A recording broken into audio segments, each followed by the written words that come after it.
nung gabi na yon, nakita ko na lang yung sarili ko na sinusuotan ako ng sexing damit. Parang hindi ako ready sa ganitong trabaho. Yung in-expect ko, nangungulila ako bilang ina, bilang anak sa na galing po ako sa kulungan, na gusto ko po yung yakap ng isang ina na hindi niya alam yung pinagdaanan ko. Sabi ng nanay ko, bakit ka umuwi? Kasi sayang yung $. Sa gitna ng kahirapan at korupsyon, may pag-asa pa ba ang ating bayan? Change starts with me! Sa The 700 Club Asia, susunod na.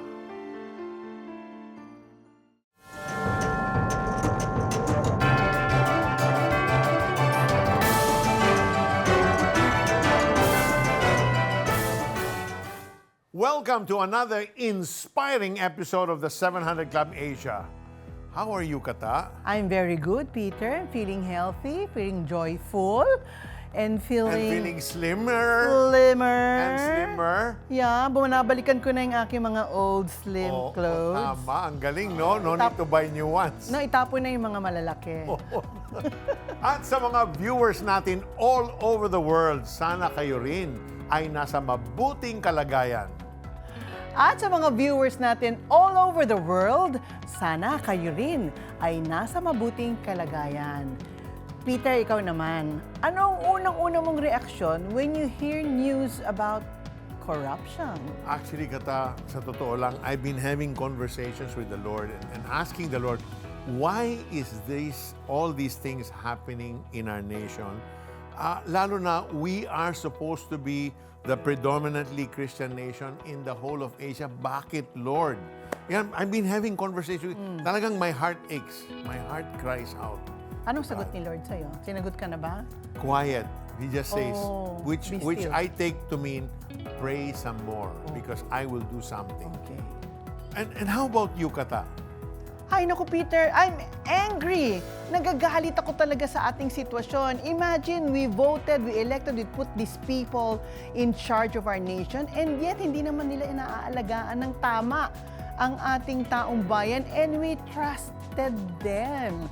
Pero Peter, alam naman natin, hindi na to bago, kaya nalulungkot din ako. Kasi bakit ba? Bakit ba parang may cycle na lang itong corruption na ito? At bakit hindi tayo makaahon? Ba't hindi natin kayang tumalikod na dito sa makasalanang greed, corruption ng ating bayan? Alam po niyo, nakakaawa talaga. Lalo na yung mga mahihirap nating kababayan who are severely affected by the culture of corruption in the country. Since billions of pesos are lost to corruption, many of our poor kababayans are denied basic social services like potable water, quality education, quality medical care for all, and the right to a healthy environment for Filipino families. If the billions stolen by corrupt officials had been only used for the people's needs, no Filipino would be poor. But there is still hope. If we begin with ourselves, each one of us choosing integrity in everything that we do, small or big. That's correct, Peter. Katulad na lamang ni Stephanie na pinahalagahan ang kanyang integridad kaysa gumawa siya ng mali at magkasala. Panoorin po natin ang kanyang kwento. Sa isang pamilya na maligaya at sama-sama, wala na ngang ibang hahanapin pa si Stephanie. Ngunit nang lumisan ang kanyang ama upang magtrabaho sa ibang bansa, kumupas ang larawan niya ng masayang pamilya. Nagsimula ang kanilang kalbaryo nang mabalitaang nagkaroon ng ibang babae sa abroad ang kanyang ama. I was so depressed that time. I'm a family-oriented person. Actually, na-question ko din na, ba't ganito yung nangyayari sa amin? Na we are a Christian family, pero bakit ganito? Dahil sa kawalan ng tinitingalang haligi, nasaksihan din ni Stephanie ang unti-unting paggunaw ng mundo ng kanyang mga kapatid. Si Jen, wala siya sa bahay kasi naglaya siya. Tapos si Jess, ganun din. Kahit elementary pa lang siya, may mga bisyo na ganun. And since I'm the eldest of all my siblings, nagkaroon ako ng plano. I will sacrifice mag-a-apply ako sa abroad para yung daddy ko umuwi na lang dito para mabuo muli yung pamilya namin. Labag man sa kalooban ng mga magulang, sumabak si Stephanie sa training para sa mga nagbabalak na magtrabaho sa Japan. Nag-training ako ng language, and then nag-training din ako ng pagkanta kasi nga kailangan ko daw doon kumanta. Tapos yung mga pagsiserve, ganon. Sobrang lungkot. Pero sabi ko, I'll do it for my family kasi gusto kong mabuo. Dahil baguhan sa pagiging entertainer, kinailangan munang kumuha ni Stephanie ng work experience sa isang club sa Maynila. Nung gabi na yon, nakita ko na lang yung sarili ko na sinusuotan ako ng sexing damit, maikling palda. Tapos nakita ko ang revealing ng sarili ko, which is hindi ko naman sinusuot. And then, malakas na yung kabog ng dibdib ko nung time na yun. Sabi ko, anong gagawin? Unti-unti yung mga babae, pinapasok na sila sa isang room. Tapos may malaking glass. Unti-unti may mga girls na nilalabas, na nalalaman ko na pipili sila, kaya sila nilalabas.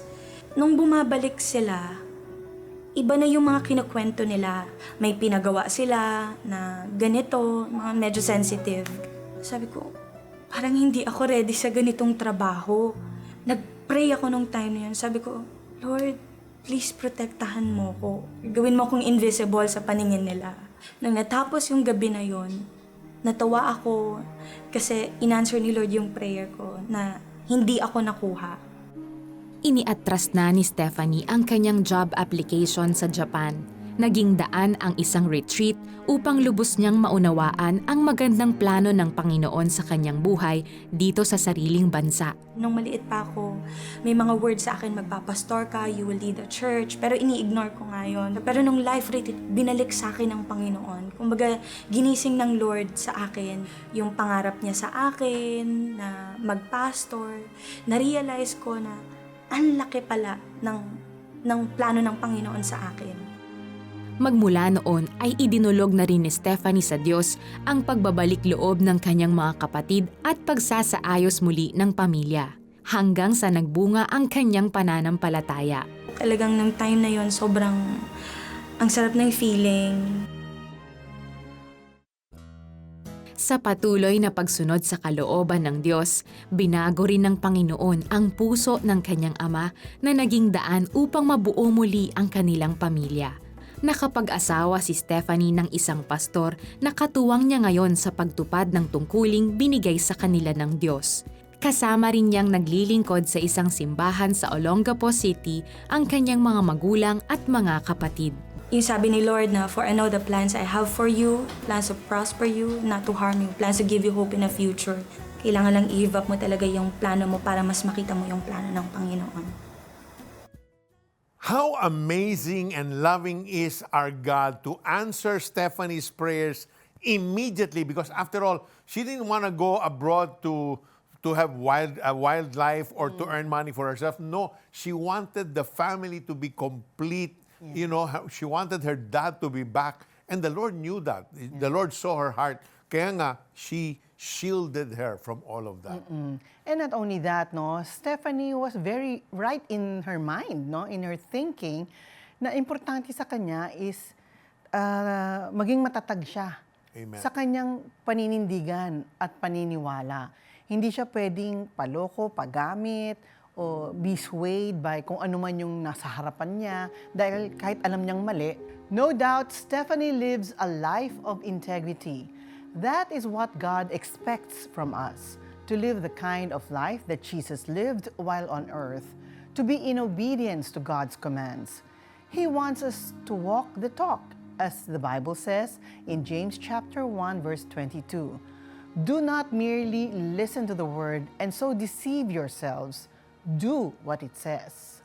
Tama. Because a life of integrity honors God. It is marked by love, compassion, mercy, and justice. Stephanie chose to live this out, even if it meant giving up the chance to work abroad. What mattered most to her was her integrity. And as a nation, ang tunay na pagbabago sa bansa ay nagsisimula sa bawat mamamayan na pinipiling mamuhay ng may integridad sa maliit man o malaking bagay. Ang sabi nga sa Proverbs 28 verse 6, mabuti na ang mahirap na namumuhay sa katuwiran kaysa taong mayaman ngunit makasalanan. Alam niyo po, we have a gracious God.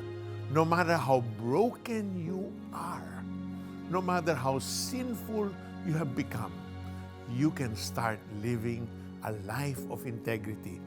All you have to do is surrender your life to Him. He is willing to receive you right this very moment. All it takes is a prayer from your heart. Just say, Dear Jesus, I have lived such a sinful past. I have turned my back on you so many times. I tried to live my life my own way, and I've failed over and over again. But now, Lord, I choose to surrender to you. I choose to come to you and ask your forgiveness. Lord, help me, cleanse me, revive me, restore me. As I surrender totally to you, I invite you, Jesus, to come into my life, to be my Lord, to be my Savior, to be the God that will journey with me in this new life you are freely giving me. Thank you for loving me. Thank you for my breakthrough. Thank you for my healing. Thank you for my deliverance. Thank you for my freedom. In Jesus' name I pray. Amen.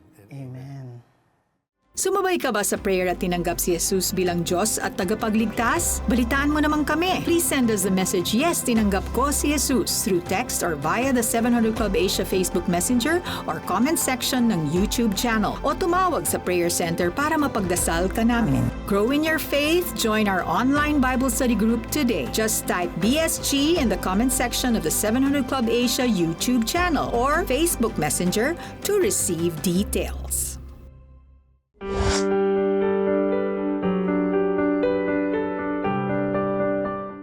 whatever it is you're facing, when you are anchored in God, even in chaos, there is calm inside of you. Receive encouragement. Donate any amount sa CBN Asia at magkakaroon ka ng exclusive streaming access sa Kay Lord Sure Ka audio teaching ni Peter Kairos. In times of crisis, we can stand fearless together. Kapag nag-donate ka ng 5,000 pesos sa CBN Asia, matatanggap mo ang limited edition Fearless t-shirt plus exclusive streaming access sa Kay Lord Sure Ka audio teaching ni Peter Kairos. Be a CBN Asia partner today.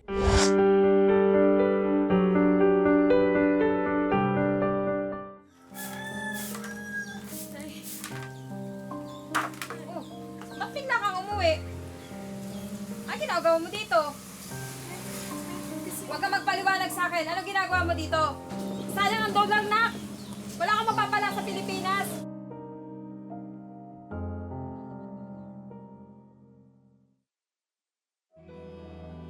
Dahil sa kahirapan, high school lamang ang natapos ni Marife.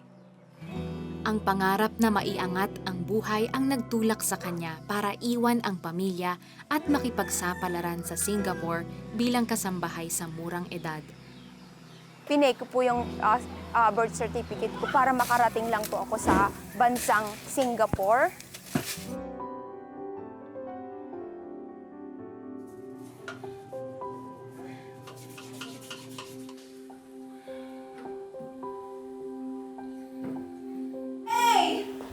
Not clean? What this? Not good, ah?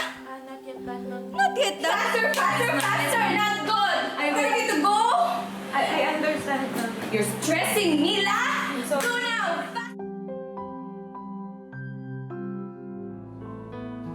Sa gitna ng mga hirap na naranasan bilang kasambahay sa Singapore, nasumpungan ni Marife ang Panginoon sa tulong ng mga kapwa Pilipinong nagbahagi sa kanya ng salita Doon ng po Diyos. ako na-convert bilang Christian.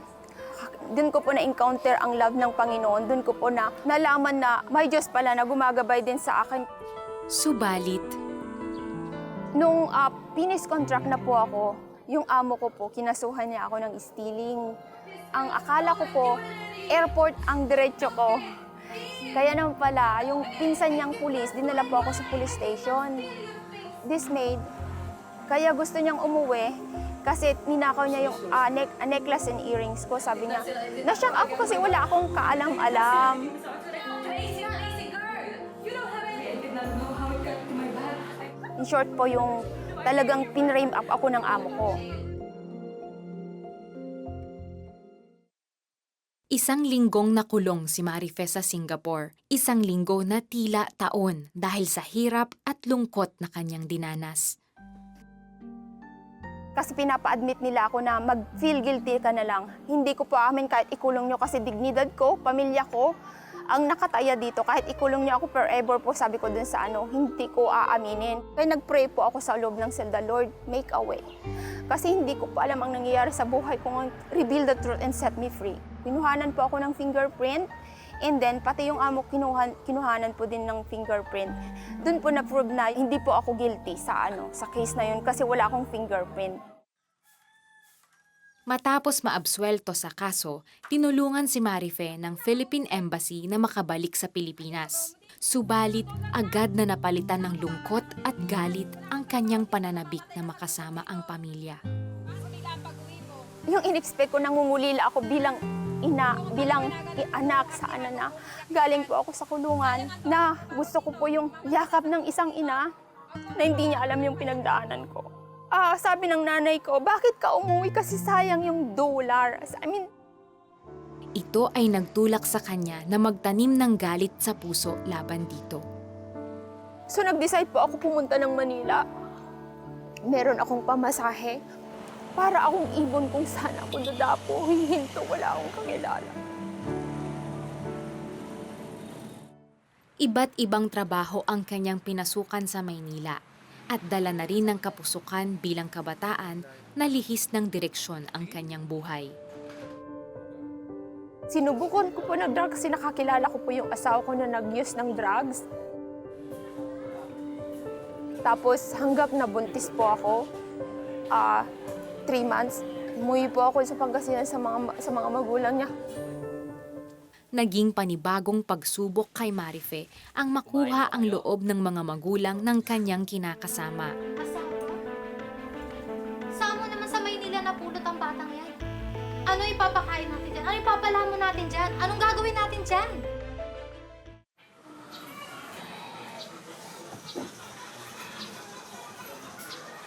Nung iliwal ko na po yung anak ko, yung hipag ko, midwife po siya, pinabayaan niya lang ako yon. Muntik na po ako namatay kasi umihina sa loob ng tiyan ko. Wala, hindi niya ako pinansin. Kuya! Kuya! Bakit? Tulungan mo ako palagi. Anak na yata. Oh, kuya! Tara, sa hospital. Ang masamang pakikitungo na naranasan ni Marife sa kanyang mga biyanan ay napasa rin maging sa kanyang anak. Pangyayari na nagdulot ng pilat sa kanyang puso. Nung birthday ng biyanan ko, ganda ng sayahan nila. Tapos sabi ng anak ko, magutom ako, gusto ko pantit. Hindi ka kay Lola, ha? Gusto ko po ng pantit. Mamaya na ha, marami pang kakain. Kain na. Kain na. Sino pa walang plato? Mama, hindi ba ako binigyan ng pantit? Talagang hindi po talaga binigyan yung anak ko. Tapos bumalik yung anak ko, tapang ang lungkot-lungkot na parang na-melt po yung heart ko bilang ina. Mayaman naman si Jesus. Balang araw, bibigyan ka niya. Mas marami pang pansit dyan. Mas marami ko pang makakain kesa doon, ha? Huwag ka na malungkot. Nanalangin ako ng taimtim, Lord. Gusto kong magtrabaho, maging responsible na ina kasi yung anak ko lumalaki na. Ang panalangin na ito ni Marife ay dininig ng Diyos. Isang maayos na trabaho na may mabait na amo ang nagbukas para sa kanya sa Hong Kong. Sa ngayon ay nakapagpundar na si Marife ng magandang bahay sa Pilipinas at naitaguyod na mapagtapos sa kolehiyo ang kanyang anak sa kursong Bachelor of Science in Hospitality and Tourism Management. At ngayon ay nagtatrabaho na sa Philippine Airlines. Ang dating pangarap lamang na magandang birthday party para sa anak ay nagkaroon na rin ng katuparan. Umuwi po ako 2 years ago, nagdibo po siya. Yung birthday ng biyanan ko na hindi niya na, parang nag-flashback sa akin that day na remember anak, yung nung 5 years old ka, na may ka kinalulu, naalala mo yung sinabi ko na ipagpapalain tayo ni Jesus. Kasi hindi ko alam na i-sponsoran ako ng amo ko. Sa kanyang mga pinagdaanan sa buhay, natutunan ni Marife na magtiwala sa Panginoon. Natutunan niyang patawarin ang kanyang ina at mga biyanan na minsay nakasakit sa kanya. Sa ngayon ay patuloy na nagtatrabaho si Marife sa Hong Kong habang naglilingkod sa Panginoon sa pamamahagi ng salita ng Diyos sa iba pang mga overseas Filipino worker. Salamat sa Panginoon, nagpapasalamat ako sa Panginoon kasi I couldn't done without Him. Hindi ko po na lampasan lahat ng dagok sa buhay kundi ang Panginoon. Salamat sa biyaya ng Panginoon. Marife's story reflects a painful reality in our country. Because of poverty and the lack of opportunities, many Filipinos are forced to seek work abroad. They often don't know what kind of life awaits them there, but they press on, holding on to the hope of building a better future. And what's even more sobering is that Marife's story is not unique. Ayon sa latest na datos, mayroong 2.19 million overseas Filipino workers. Iba pa ito sa 10.8 million na Pilipino na nakatira sa ibang bansa. Imagine that, milyon-milyong Pilipino ang nakakalat sa buong mundo. Dahil dito, milyon-milyong ding mga tahanan sa bansa ang kulang. Mga pamilyang hiwa-hiwalay, mga batang lumalaking walang magulang na kasama. At ang tanong, kailangan ba talagang ganito? No Filipino would have to leave the country and be separated from their families if only there were enough opportunities right here in our country. If there were adequate jobs, if the system were fair, and if there were no corruption, sana no one would have to live in poverty. But in the middle of all this pain, what stands out in Marife's story is not just her suffering, but her faith. Kahit sa gitna ng maling paratang, rejection at hirap, she held on to God. She chose to forgive. She chose to rise again. Para po sa ating mga OFW na nahaharap po sa samot-saring problema o hamon sa buhay, huwag po kayong mawawala ng pag-asa. Our God is a God of hope. Sa Kanya tayo humugot ng pag-asa. Gusto po naming ipanalangin kayo ngayon, kaya sabayan niyo po kami sa simpleng panalangin na ito ng puno po ng pagtitiwala at pananampalataya sa ating Panginoon. Our Heavenly God and Father, we know that you hear the cries of our OFWs who have been separated from their families and their loved ones. Father, our prayer is that while they are away, O God, I pray, Lord, that they will find comfort in you, O God, that you will be their constant companion when they are alone, and that they will always remember to come to you in prayer and faith every time they face loneliness or every time they are challenged in their work and even in their relationships with people that they work with and people around them. Lord, tulungan niyo po maging yung kanilang mga pamilya dito na sila po ay hindi malulungkot kung hindi sila po ay parating magre-reach out dun sa kanilang mga pamilya na nagtatrabaho para rin sa kanilang kinabukasan. That they will not forget the sacrifices of our OFWs. And I pray, Father, that you will grant them wisdom, that you will grant them favor, Lord God, and you will grant them, Lord God, open doors of opportunities, not just abroad, but even here in the Philippines, oh Father. We pray, Lord God, that jobs will be created, Lord, in the Philippines. More than anything, Lord God, that you will bless our economy so that there will be no one who has to leave in order to earn a living abroad. In the name of Jesus, continue to bless our OFWs and bless our nation in Jesus' name. Amen. Amen. Amen. At habang nagdadasal tayo para sa pagbabago, kailangan din natin panindigan ang tama, iangat ang katotohanan at suportahan ang leader na matuwid at may integridad. Magbabalik ang The 700 Club Asia.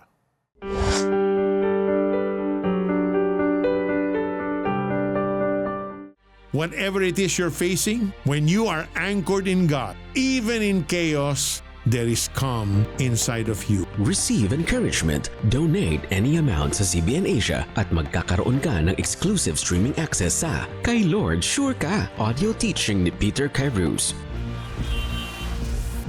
In times of crisis, we can stand fearless together. Kapag nag-donate ka ng 5,000 pesos sa CBN Asia, matatanggap mo ang limited edition Fearless t-shirt plus exclusive streaming access sa Kay Lord Sure Ka audio teaching ni Peter Kairos. Be a CBN Asia partner today.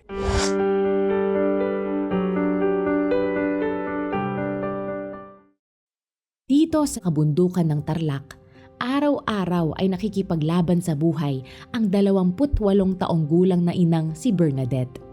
Dahil kakarampot lamang ang kinikita sa pagsasaka, malaking hamon para sa kanya kung paano niya mapapakain ang mga anak. Pag nakakabinta ka sa bundok ay sa baba, kung kukunti lang, pagkasyahin mo na lang yung tira mo. Isang ulam. Iyan na ang pinagkakasya ng pamilya sa maghapon. Kaya hindi maiiwasang madalas ay nanghihina at matamlay ang anak ni Bernadette. Nakakaramdam po kami ng panghina ng katawan. Tapos minsan talaga parang gusto mo nang bumigay. Lumalaban ka po sa buhay para kahit papaano, kasi may anak ka na, may pamilya ka na, kailangan mo pa rin magtiyaga.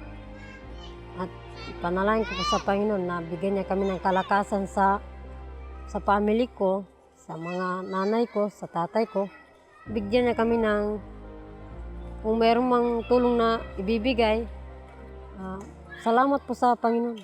Naging isang ginhawa para sa pamilya ni Bernadette nang mapabilang ang kanyang anak na si Benjo sa mga benepisyaryo ng Bless a Child program ng Operation Blessing sa kanilang lugar. Malaki din pong pagbabago po sa kanya. Minsan nakakadalawa nga po siyang plato. Sabi po nila, ay, maganda yan para lumakas ka, palagi Benjong kumain. Kasi hindi ka na kagaya nun na mahiyain. Kapag katas kumain, umaalis na agad-agad. Pero ngayon, nakikipag-usap din po siya dun. Para masubaybayan ang kalusugan ng mga bata, bahagi ng Bless a Child project ng Operation Blessing ang medical at dental check-up nila. Isang bagay na bihira sa kanilang lugar. Masaya po. Kasi po, makakapagpa-check up na po ako sa doktor, para po makahingi po ako ng gamot para po sa pamilya ko. At hindi lang yan, dahil nabigyan din ang ibang mga bata ng libreng tsinelas at school supplies na magagamit nila sa kanilang pag-aaral. Dati po kasi mga matatamplay yan, yung mga bata.